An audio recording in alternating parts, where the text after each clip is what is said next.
Mga ka-legit Davercads, another updates kung saan MVP pinatunayang hindi tumulad sa sistema ng GMA at ng tape favor to TBJ. Ang lahat ng yan. But before that, if you haven't subscribed yet to my YouTube channel, please don't forget to like, share, and subscribe at i-hit mo na rin ang notification bell for more showbiz updates. And of course, bago nga tayo magsimula sa ating updates, i-shoutout muna natin si Mr. Angelo Acosta. Dareds pa shoutout po from Kanlunang, Laguna. Hello po. And also to Romy Obispo. Hi po, good evening Ma'am Dareds pa shoutout po. And Mr. Rico Sending.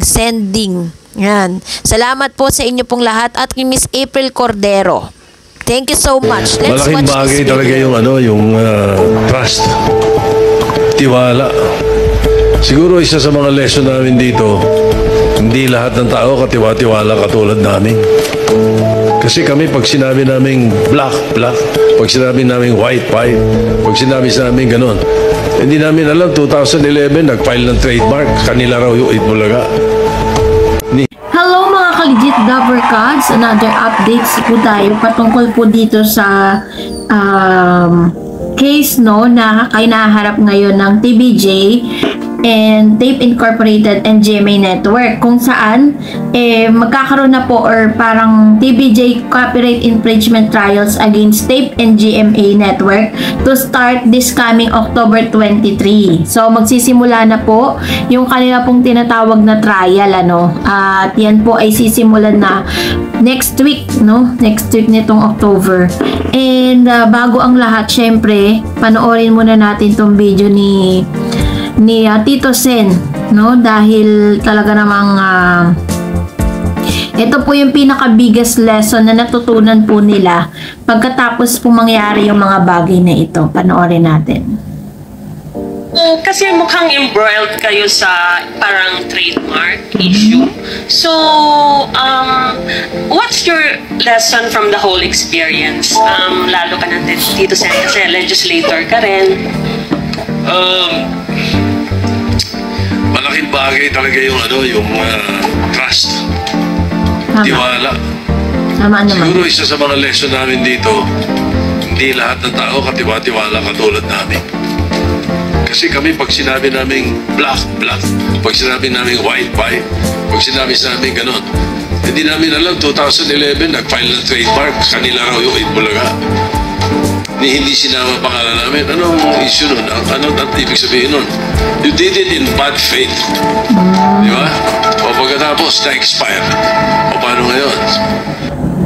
Yun po yung ilan sa mga parang tinanong kasi si Tito Sen nung pagkatapos na or bago po sila mag-umpisa ng show sa TV5, na itanong po sa kanila na parang napakahalaga ng trust kasi nagtiwala po sila na yung tinataguyod nilang show kabilang sila. Yun naman pala ano lang sila, kumbaga parang kinonsider lang sila as talents, 'di ba? For the longest time, hindi po nila alam na nirehistro pala yun without their consent. Kaya yun po yung isa sa mga bagay na ikinasama ng loob ng TBJ at talagang parang feeling nila is na-betray yung trust, 'di ba? So for the longest time, ang tape na po talaga yung kanilang pinaka-producer. Yun na po talaga yung tumulong sa kanila.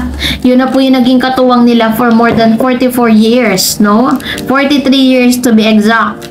So, ngayong linggong ito, sa darating na October 23, 2023, sisimulan na po yung pagdinig ng kaso ng copyright infringement trial against Tape and GMA Network na magsisimula this coming October 23rd of 2023. Kung saan, kung netong mga nakaraang araw po, siguro isang linggo na po ang nakakaraan, matapos po na dinigin nila sa korte, yung pong nag-file sila ng injunction. Yung injunction po na yun is parang pinapatigil or parang yun po ay restraining order na hindi mo na pwedeng gamitin ng tape yung title na Eat Bulaga. Kasi yun po yung injunction. Hanggat hindi pa natatapos yung kaso. So, yun po yung ilan sa mga nasagap natin balita. Sabi po ng ilan sa mga news online, may I just read it to you? The highly anticipated trial for the copyright infringement and unfair competition case filed by Tito Soto, Big Soto, and Joey De Leon, collectively known as TBJ and Jenny Pere, against television and production exponents Tape and GMA Network is set to begin Monday. This coming Monday po, makikita na naman natin sila sa Marikina Regional Trial Court. Ayan, so kung saan magdidinig po ng kaso para po sa pinaka main case. Kasi according to Miss Abraham Garduque, nawala pa po sila sa pinaka main case. Yung una pong dininig nila, yung injunction, tapos yung sa trademark, wala, ayun po yung inuna nila. And then ito po yung pinaka main case kasi. So, the case which was filed last June, allegedly copyright infringement and unfair competitions under the Intellectual Property Code of the Philippines.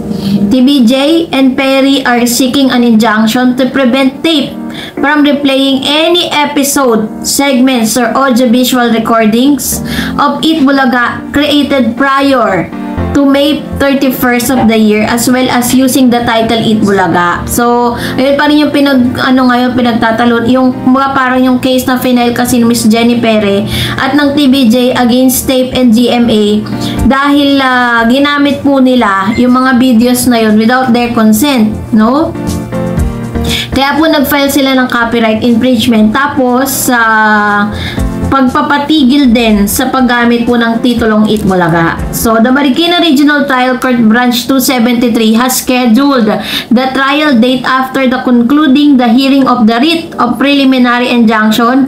GMA Network will present its witness on October 23rd with the next hearing stated on October 27. So, para lang sa kaalaman po ng lahat, kasama po ang GMA sa kasong ito. Dahil parang sinasabi po kasi ng Jenny Pere at ng TBJ, why GMA allowed Tape Incorporated na i-ere yung mga episode, yung 3 days episode na replays na yon na walang consent po ang TBJ. Kasi matapos po sila magpaalam after May 31st is yun na nga, no, parang ni-replay nga yung ilan sa mga episode na nandun yung muka ng TBJ at ng ilan sa mga digit Dabber Cats. The court will ultimately determine whether TBJ and Perry have valid claim for copyright infringement against Tape regarding the entire show of Eat Bulaga and its jingle. Kung meron daw ba or valid nga ba, yun yung kasi yung yun yung parang titignan sa korte, kung valid nga ba yung kiniklaim nilang copyright dito po sa laban sa Tape at sa buong show ng Eat Bulaga.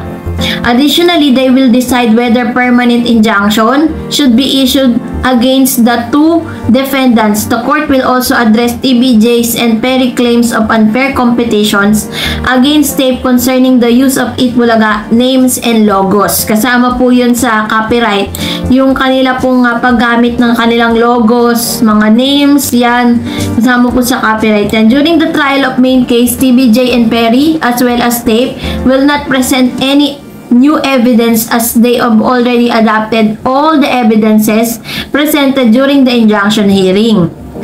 The testimonies of Mr. Joey De Leon, Tito Soto, and Jenny Pere were heard during the injunction hearing. So silang tatlo po yung tumayo sa witness stand, while Big Soto was initially planned as witness but was later excluded by TBJ Camp. So hindi na po sinama si Bossing bilang isa sa mga witness stand because they know na sa tatlo pa lang po na witness na tumayo, enough na po yun.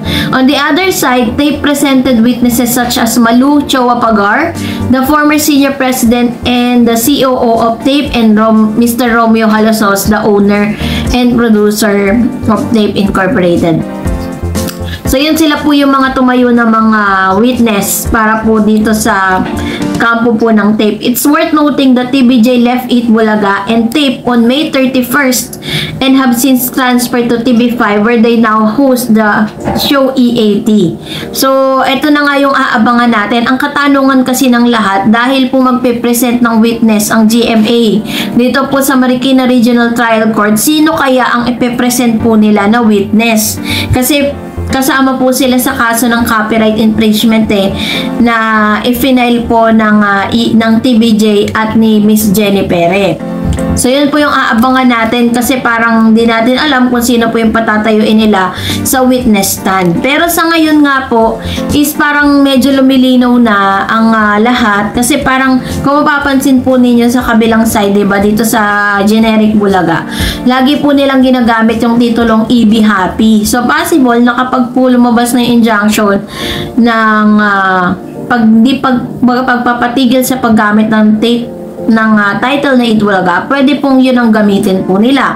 Ang tanong, meron pa po kasing naghahabol si Mr. Eco, no, na sabi niya nakarehistro daw di umano sa pangalan niya ang trademark na EB Happy. So yun naman po ngayon ang haharapin nila.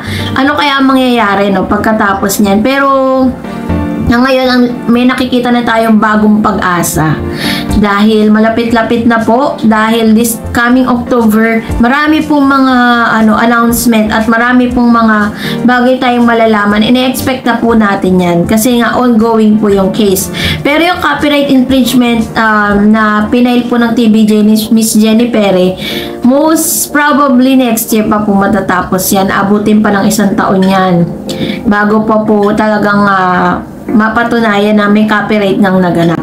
So, ngayon naman, bago tayo magtapos, dumako muna tayo sa ilan sa mga komento po ninyo patungkol sa ating last update.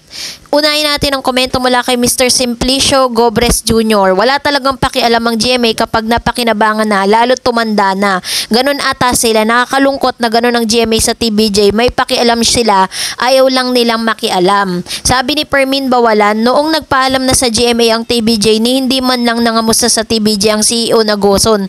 Totoo po yun, nako, Diyos ko. Sabi ni Budik Leslie, digit Dover Cards forever. Sabi ni Nathan Wayne de Vera, kaya nasa EAT Live ang mga bashers kasi kumakatas yung pait nila.